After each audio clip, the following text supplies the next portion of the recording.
Okay, is everything a go?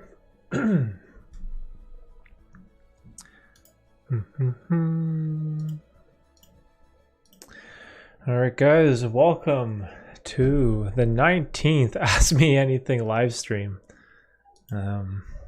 These streams are going a lot farther than I had originally thought. So for anyone who's watching this, who missed the stream live, sorry, I'm as you can tell by the title, I'm still sick. I've been sick for about a week now, and it's kind of held me back in terms of my content creation and videos and all that type of stuff. But I'm trying not to let that hold me back when it comes to the live stream. So I had a live stream planned for today. Probably had all the excuses in the world not to do it, but I'm here. I'm gonna try my best. Even with my stuffy voice and all this stuff. So if you did miss this live, I try to stream twice a month right now.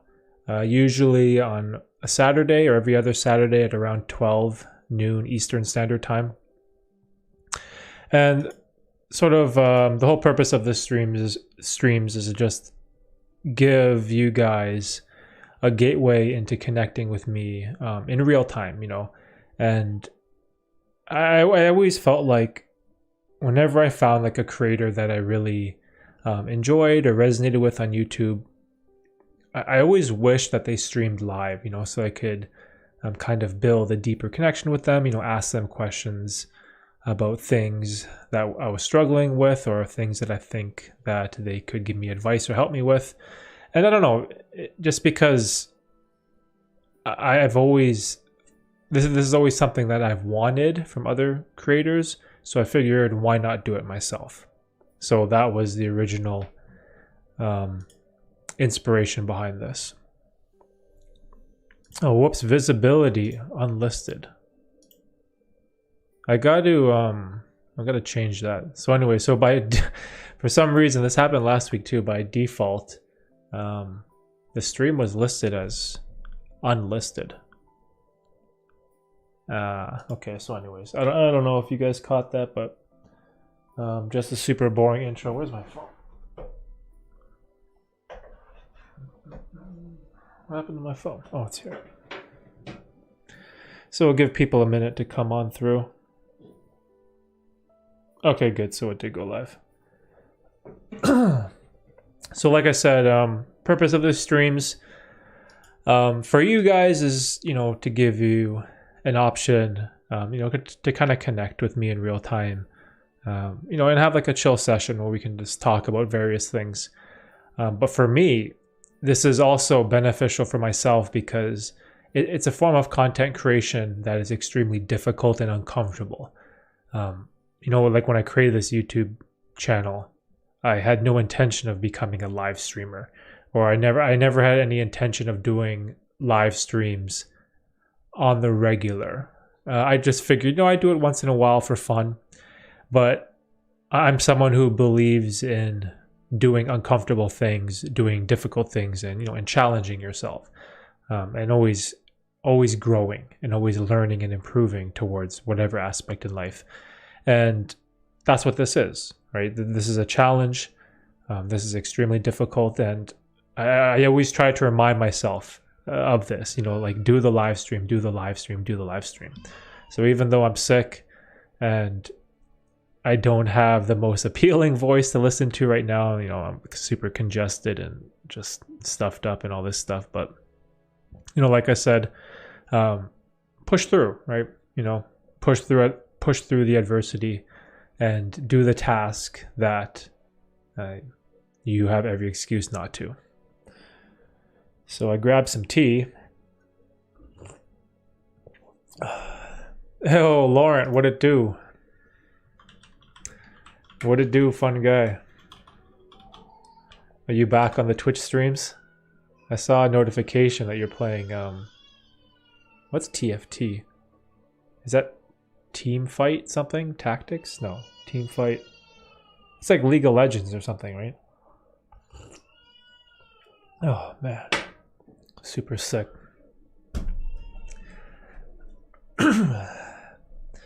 Yeah, this weather, extreme cold weather in Canada is not, it's not doing me any favors. Yeah, team fight tactics, that's it. And I remember it's like a League of Legends game, right? Is that the one where it's like chess? Auto chess? I think it is, right? Hey, Red, what's up? I hope all is well. Yeah, getting there, getting better. How you doing? Yeah, I just Googled team fight tactics. It looks like something that I would get addicted to. I used to play League of Legends with Tina and Steven back in the day, but games are just too long, man. Sometimes you play one game, it's like an hour. So when team fight tactics came out, I was like, man, I don't know if I can get into that. It looks like another huge addictive game that would be incredibly time consuming. Looks super fun though. Is it better than League? I wonder. You know what, to be honest though, I haven't really been playing much video games at all. Come to think of it. Like I play like a couple of random games on my phone every once in a while when I'm bored. But aside from that, man, I just haven't had any time, you know. Oh, 30-minute games? Okay, that's okay. 30-minute games is all right. I remember in League of Legends when we would play, sometimes you'd have like games close to an hour, which is always rough. Also, the community in League of Legends is like so toxic. Everyone's so mad all the time. Hey, Batiste, what's going on? Good to see you. Or good to talk to you? I don't know why I would say see. How are you? I'm okay. I've been sick the past week and slowly getting better. I got super sick last Saturday when it was like a super cold day here in Toronto, and it just crushed me. And then since then, it's still been super cold every other day still, so it's been tough to kind of get better since I'm outside all the time. Luckily, you don't have to talk to anyone in team fight tactics. Okay, that's good. Yeah, because like the community of players for all those type of games, what do you call them? MOBA or whatever, kind of like Dota, Heroes of New Earth, and League of Legends. Like, it's like you make one mistake or you get caught and you die, then your whole team just instantly rages at you, and there's like so much toxicity in the chat. I don't know. It just makes the game not fun. Hydrate. Yeah, I got a big water. I don't know what this is. A liter, 2 liters, and I got a black tea. Yeah, sorry for anyone that's listening to this and I sound super stuffed up and my voice is like all rough and coarse. It's yeah, because I've been sick and I've for whatever reason it's just not getting any better. Hella toxic, yeah. Can't do it, man. I can't do it. Like, it's okay when if you can play that game with like 4 friends and have a pre-made 5, then it's cool. But I remember so many times we'd only have like 3 or 4 people, so then we would get like a random solo queuer, or we would get like a duo, like a pair of people, and it always ended up in like arguments and fights in the chat, like all the time. Like, it didn't matter. Like, it didn't matter how good or bad you were. It just always ended up toxic. Heard Tifa earlier. How is she? Oh, dude, she's talking so much now. She's like combining words. Because before she would just like say random things, you know, she'd be like cereal, or she'll say like cookie or chocolate. Like she would just kind of tell you with a singular word. But now she's combining words like dada, and then she'll point to like the, I don't know, cereal box, say cereal, and be like, open this, right? So she's learning. And she's turning 2 next week. Yeah, Tifa's gonna be 2 next week already, which is crazy, man. But unfortunately, can't have a birthday party, right? So that sucks. Hey, Forrest, how you doing? Happy Saturday. How's your day going?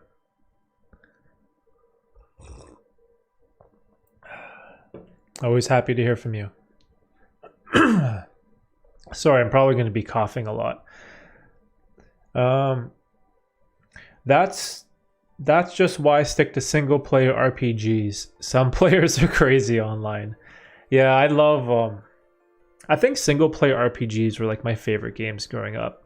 Like I loved playing Earthbound on SNES, Final Fantasy VII on PlayStation, and was it Final Fantasy VI on Super Nintendo as well? Like those were like my favorite games as a kid.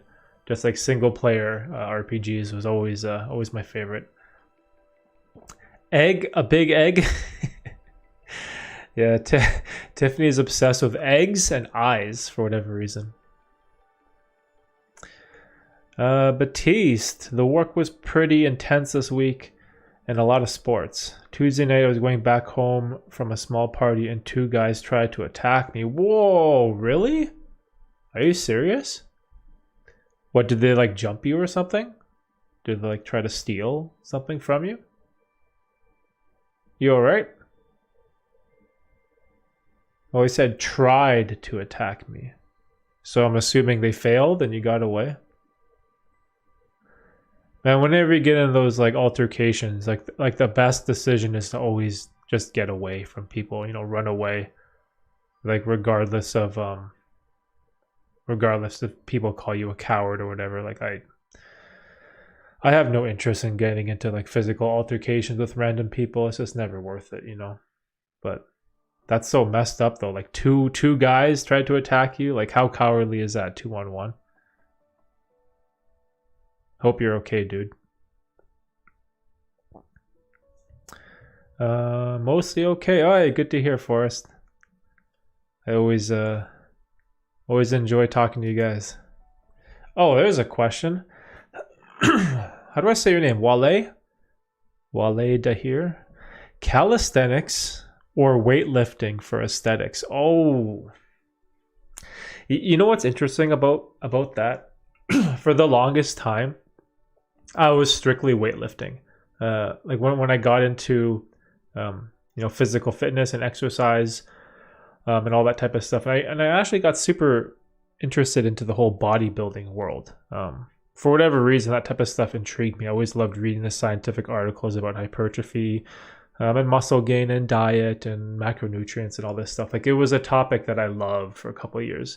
Not so much now, but I was strictly a weightlifting guy. I always felt like, like calisthenics, like body weight movements, it can never produce as many gains as adding extra weight, right? So I was always like a weightlifting guy. But as I got older, I enjoy calisthenics a lot more now. I think because calisthenics, you can really get in a lot of reps, but safely. Like, I don't think I've ever injured myself with calisthenics, like doing push-ups, bodyweight squats, pull-ups, dips, like any of those bodyweight movements. I've never had any big injuries, like ever. But in terms of weightlifting, I've always like blown out a shoulder, hurt a groin, pulled my back. Like I've always had minor tweaks and injuries when it came to weightlifting. But I definitely think both are viable for aesthetics, but I think whichever one you enjoy more, that you can put more repetitions in, is probably better for aesthetics long term, because aesthetics is what you want to have. Like, you want to be shredded, you want to have, like low body fat, you want to get in a lot of repetitions, right? So I think both work. It's more along the lines of, in my opinion, is what you can stay consistent with more over a longer period of time, if that makes sense. Again, not my area of expertise though, but I am someone that kind of splits my time between both at the moment.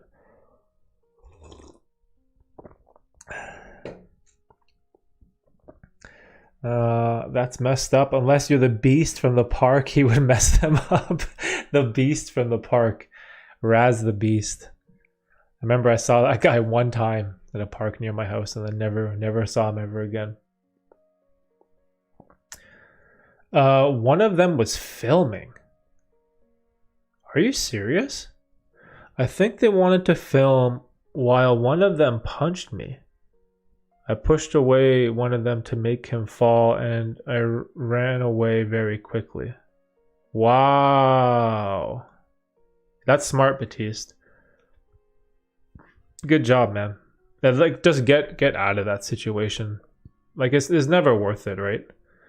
Especially if you're outside, like, are you walking like on the sidewalk?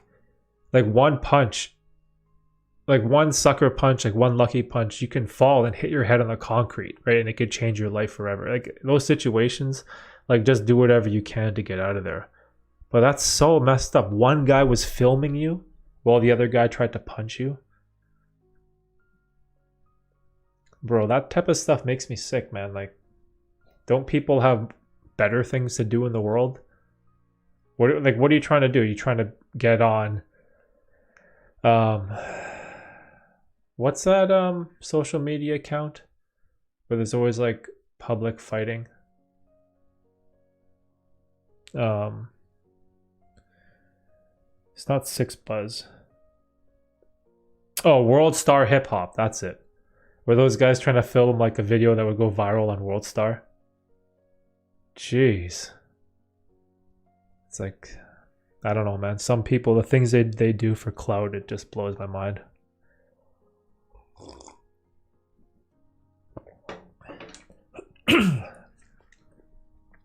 Thoughts on the recent crypto crash? You know what's interesting? I'm someone who believes in crypto, but currently at the moment, I don't have anything invested.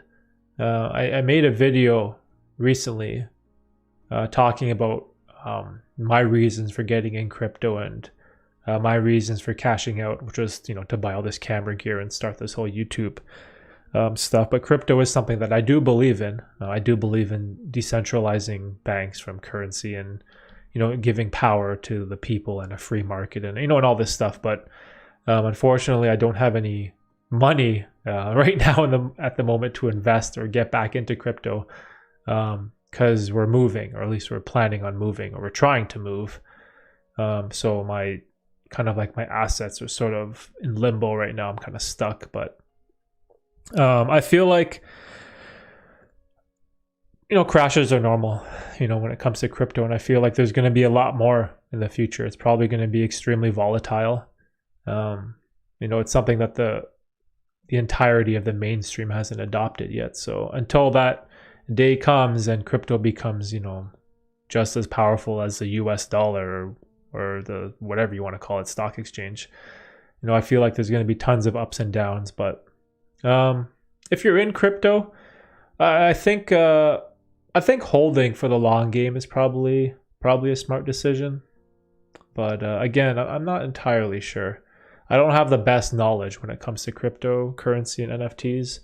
I follow the information seldomly, but I definitely consider myself a novice. Even though I did make some pretty good profit off of Bitcoin and Ethereum when I did buy it. The thing that sucks is I found out about Bitcoin when it was at like $25.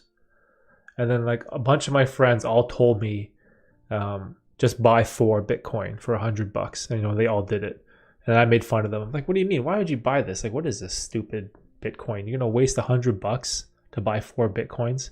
And this is like way back. And then everyone, kind of did it, and they sold it, and they just kind of did whatever. And one of those guys, he still kept all 4 that he bought, right? It's like so crazy when I always like check in with him from time to time. I'm like, yeah, you still have those 4 Bitcoins? Like, yeah, man. I'm like, wow, you were smart, dude.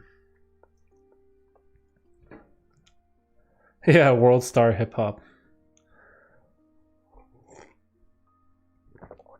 Glad you're okay, Batiste. Yeah, man, me too. People are crazy. You never know, right? You never know what people are capable of. Yes, I am okay. He failed to hit me. And they didn't see which way I flee. That's good, bro.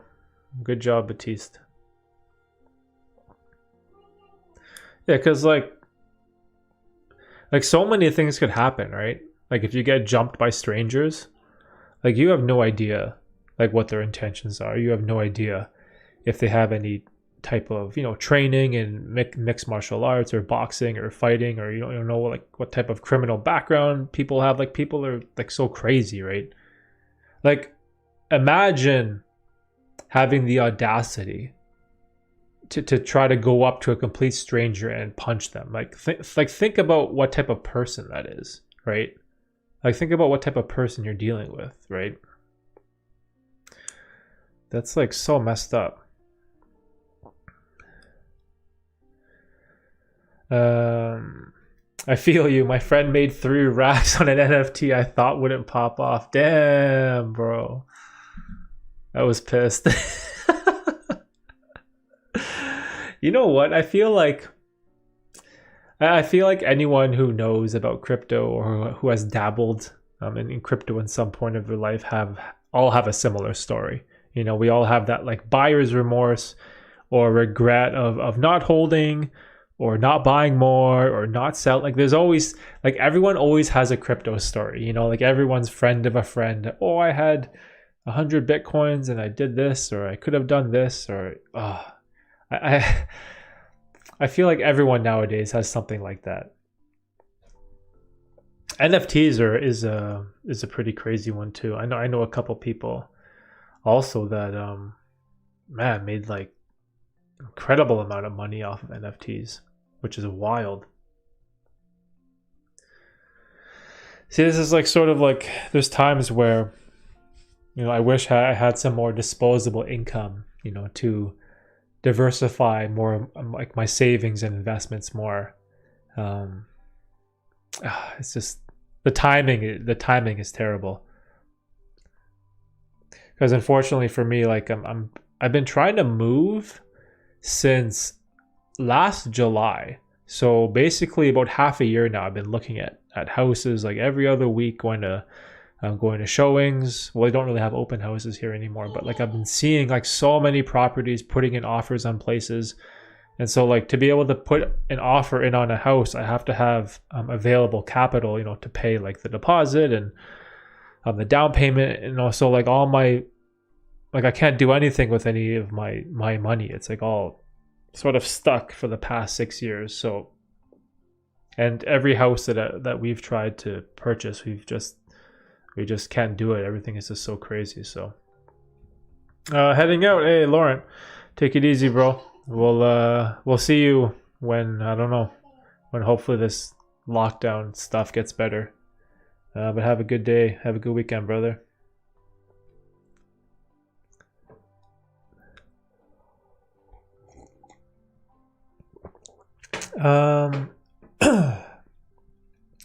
What makes a YouTuber successful? That's a deep question. It seems like it's completely dependent on the algorithms and not hard work. Yeah. Like I think it depends on what you define as success, right? Like if you're defining like a YouTuber's success, on their analytics, on their profit, on their views, on their subscribers, right? Then it's tough, right? Because you have to play this game that YouTube plays with algorithms, click-through rate, and retention rate. And you know what drives me crazy about YouTube is that the thumbnail, like the picture of the video, the thumbnail and the title it's almost more important than the actual content in the video itself.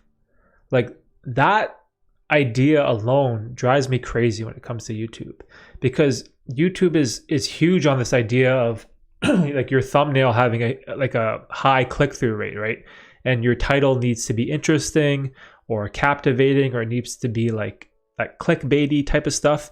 And I just feel like you have to put so much time and effort into the stupid thumbnail and the stupid title, is that it's like half of the video, where you can make this like amazing content video. Like you can make this amazing video with all this awesome information, or maybe it's entertaining.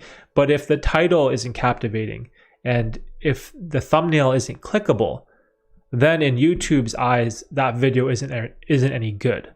Right. And this is where, as creators, you fall mercy to the algorithms. And it's something that I hate it. Like, I hate it. I hate it so much. Like, I hate this stupid clickbait title game that I have to play if I want to be successful. You know, and there's some days I refuse. I refuse to play that game. You know, I don't care.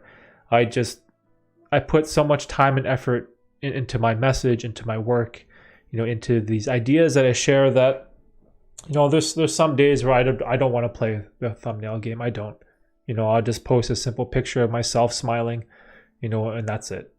But there are some days where I'll try to put a little bit more effort into the thumbnail, you know, kind of make it a little more intriguing or interesting, but it kills me. Like, that's the thing that kills me about YouTube, you know. But at the end of the day, you know, it's part of the game, right? Like if you want to be a successful content creator on the platform, if you want like your message to grow and spread, and you want your channel to increase in size, you have to play the game, right? Because that's part of it. So, you know, it kills me because I feel like it hurts my integrity as a person. And that's something that I hold a tremendous amount of value on, is my word, my integrity. You know, and whenever you guys watch my videos, or, you know, watch these live streams, you know that I'm coming from a place of authenticity. Like, this is who I am. I'm not trying to, you know, scam you or feed you some bullshit or some nonsense. Like, I'm not making stuff up. Like, this is the real me, and this is who I am. And, you know, that's what it is, right? And if that's not good enough for the YouTube algorithms, then, you know, I'm okay with that, right? At the end of the day, I'm okay if, you know, my channel might not blow up or grow like other creators. At the end of the day, if I'm kind of being true to myself and I'm still having fun, you know, if I'm still enjoying the process, that is kind of more success driven, or what success means more to me. So yeah, can I improve as a content creator? For sure. I definitely could, should, and would put more effort into titles and thumbnails. But like I said, this drives me nuts. It just drives me crazy sometimes, you know. It's so, like, I don't know what to say.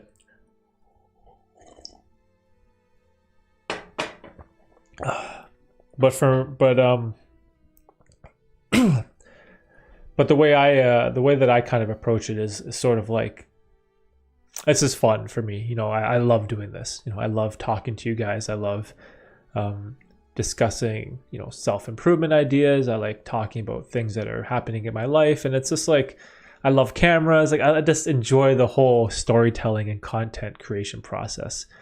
And it makes me happy, you know. It just makes me really happy to do this type of stuff. And maybe I'll get to a point where maybe growing my channel becomes a lot more important to me. So then I'll kind of shift my time and energy more towards playing that game. But for now, I'm content with what I'm doing. I'm down big on crypto. Oh no. Dang. When did Oh, hi. We have a special guest here. You want to come see? Dad does garbage. Dad does garbage? Oh, you brought me a freezie? Dad does garbage. Dada garbage. Okay. So Tifa just walked in, she ate a freezy, and said Dada garbage. Okay.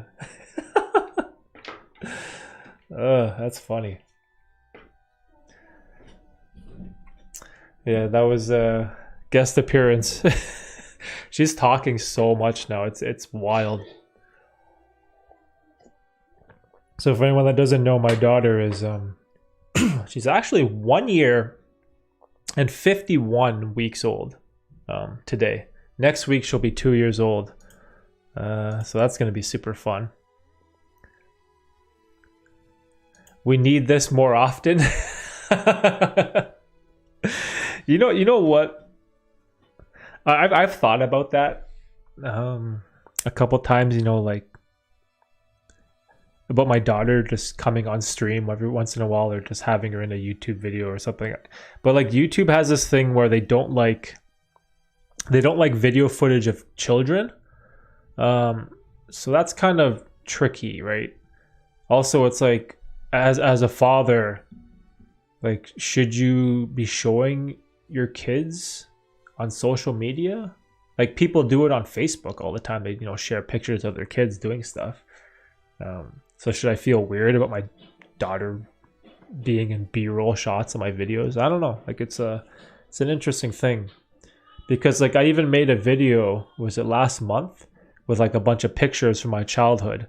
I don't know if you guys saw it, but I just kept dropping like a different picture on the ground, and I sort of told this story about my life, and YouTube picked up on the fact that a lot of those pictures were of myself when I was a child, and they had this warning message about posting content with children, images of children in it. And even though these were images of myself as a child, right? They instantly disabled the comment section on the YouTube video, which I thought was kind of strange. Like, I get it. Like, they're trying to protect kids at all costs. But at the same time, that video, it's images of myself, right? So shouldn't I be able to share pictures of myself when I was a kid? Shouldn't I be the one that makes the choice, if you want to disable the comments or not? But, that's just how it is. So maybe one day if I vlog more or something.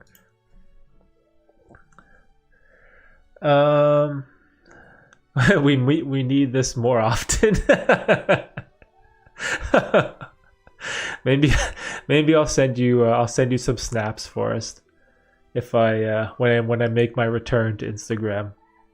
So for anyone that doesn't know, I've kind of secretly been working on this video project of like quitting Instagram for a year, and just sort of with this experiment of improving my mental health. I had this addiction to Instagram of just always scrolling and scroll, kind of similar to TikTok, but for whatever reason I was always addicted to Instagram, and I was just always scrolling and comparing myself, and I was like, you know what, I'm gonna try to leave Instagram for a year. So I think I stopped posting on Instagram in, like, was it March or May of 2021? And I told myself just take a full year off. So for anyone that's wondering why my Instagram is so dead, it's because I try to not go on it. So I have a video in the future planned for taking a year off Instagram and how it kind of affected me, which was very positive. I really enjoyed it, but at the same time, I do miss posting there.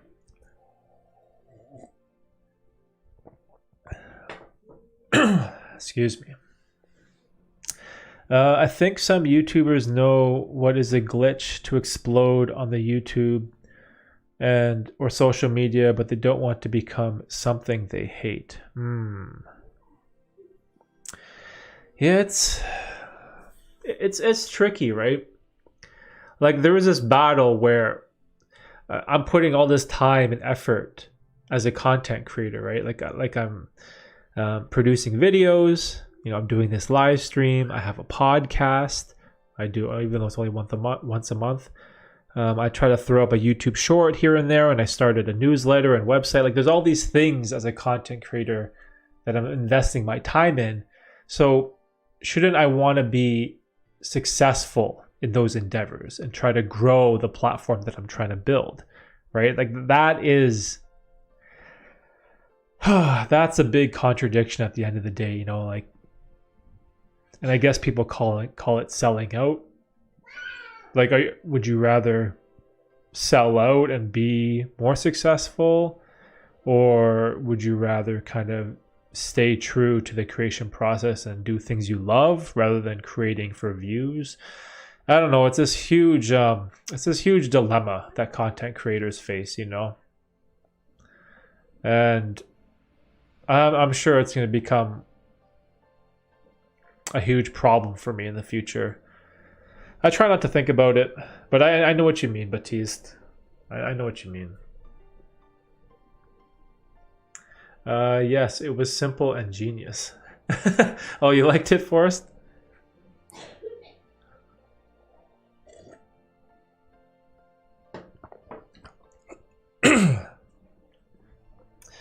I don't know. I like doing creative things, you know, from time to time. It's funny because, like, a video like that, like where I have all these like pictures of myself, it's very like sentimental. You know, it means a lot to me. But who's really searching for that on YouTube, right? Like who is searching for that type of video? Probably nobody, right? Like no one's searching for that type of stuff. But I kind of made it for me. You know, that was a video that I made for myself. You know, it was something that I loved to do. It was a story that I wanted to tell, and it was like an authentic representation of who I am, right?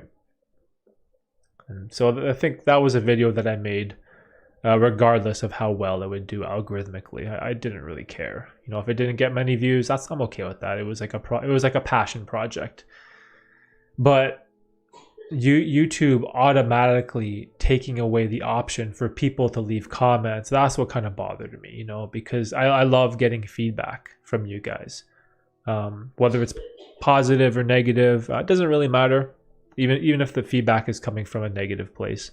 I do enjoy hearing all types of feedback because I value your opinion, and I want to know, like, what do you like what do you dislike, and like, what can I do better in the future? What type of content should I be making? So, I don't know. It's just something I think about a lot.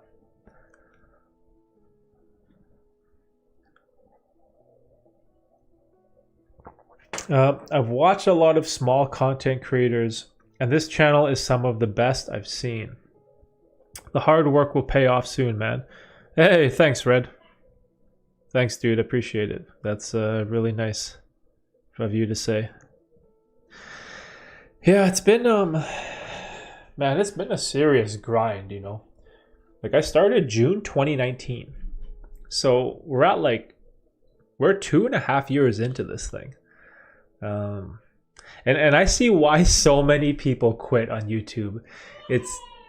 Oh man, I understand why so many channels come and go. Uh-oh, Tiffany's crying. But I completely understand, like, how people get burned out, why people want to quit. It's like you have to put in so much time, effort, and energy, you know, into a YouTube channel, and you get nothing out of it. Like, I think in total I made like $400 in 2.5 years, and I've been putting in like 30 to 40 hours a week every single week since 2019. Like, that's a lot of time, like, to only make like $400 over 2.5 years, right? But this is where I feel like people get it wrong. Like, the goal isn't that money. The goal is not the $400. For me, the whole time, like, the reason was the joy, the happiness, and the passion that it brought me. That was my reward. And this is why I keep going, and why I don't plan on stopping anytime soon. Whereas I feel like other creators, the goal is always some type of subscriber goal, or some goal to get a certain number of views, or a goal to make a certain amount of money. And then when you realize that YouTube doesn't pay well at all, that the people that make the millions and thousands of dollars, they're in the top 1% of 1% of 1%, right? And when they realize that, that's when people just get burnt out. They get discouraged. They feel like they want to quit because the effort to reward ratio it's so small. You get like nothing in return, right? So I feel like this is why so many people quit. And I've had those, thoughts and feelings on the regular in the beginning. I always question myself, like, what am I doing here? I'm putting in so much time and effort for what? Getting like 2 views every other day? Like, no one cares. But it was because I had that passion and love and joy. Like, that was what kept me going. But hopefully, we'll see. Hard work always pays off, right? Like you said. Yeah, actually my throat feels a lot better just like chatting with you guys.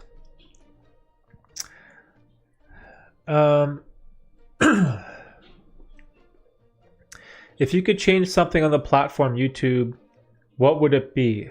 Like if you were the CEO? Oh, wow, that's an interesting question, Batiste.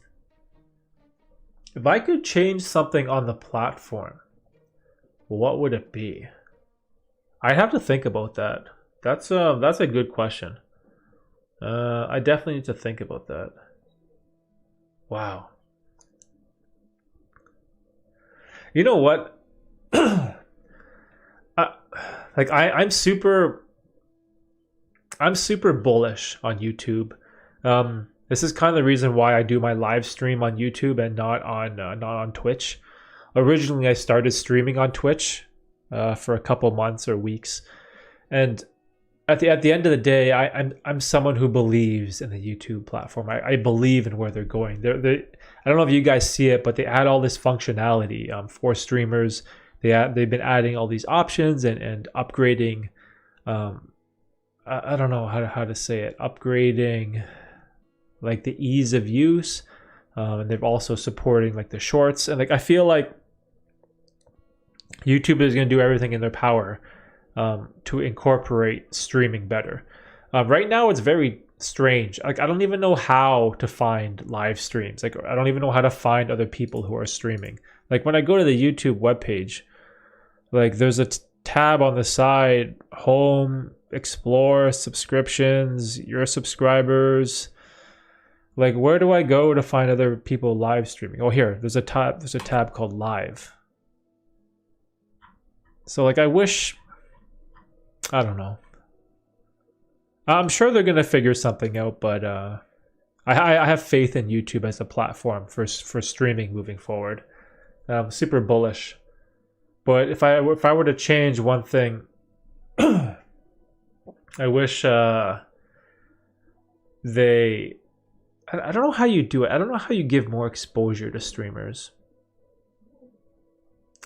Like it's, you know another thing that's weird is when I do these live streams and you guys watch, at the end it'll be like, oh, I got like 20 hours of watch time, right? And that's like an important metric. But the problem with live streams is if you leave your live stream public on your channel, a lot of people will click it and they're not going to sit and want to watch like a 2-hour recording of a live stream, so they'll exit out. So then if you leave your live streams public, they get this horrible click-through rate, and it just drags your click-through rate down. So this is why most creators unlist their live streams, right? So this, as you can see, this is live stream number 19. You can't even see number 1 to 18 because I've hidden them all. I made them all unlisted. But as soon as you unlist it, you lose all those watch hours. So say I get like 20 hours from this stream. Once I unlist it, I lose all that time. And those 20 hours of watch time, it falls off of my metrics. So maybe that's something that I would want to improve somehow. It makes it tricky algorithmically. Like again, this stupid game of playing with these algorithms. It's so frustrating. I just want to create. I just want to put all my time and energy into creating and not have to think about all this stuff. Like I'm always thinking, okay, should I make my live streams public? Should I unlist them? If I leave them, the click-through rate goes down. It's just this. It's so annoying. I wish I could change that somehow. I know what you mean. My Insta dump is all for me. Yeah, it's that scrolling, that Instagram homepage, like just seeing what your friends are doing, seeing all these like super cool vacations and places that people are going to, like it's just so addicting. Because as human beings, we're curious, right? We're nosy. We want to see what our friends are doing. We want to see what our peers are doing. We want to know like what they're doing in their life, right? And it's fun watching that, especially when you're watching your friends doing something cool, and maybe they go on a vacation to like a beach or an island or something. Like it's fun, right? But when I went into my phone settings and I went to my data usage, I looked at the amount of time I was spending on Instagram and just mindlessly scrolling. It was crazy. And the big reason why I stopped was because there was 1 week where my data reset on my phone. And I think it was like 10 days in, I killed all my data. Like all my data was gone. And I was like, oh man, I got to go 20 days without having any data on my phone. And I went into my phone and I saw that like 90% of it was like on YouTube and Instagram. And it's just me like mindlessly scrolling, and I just killed all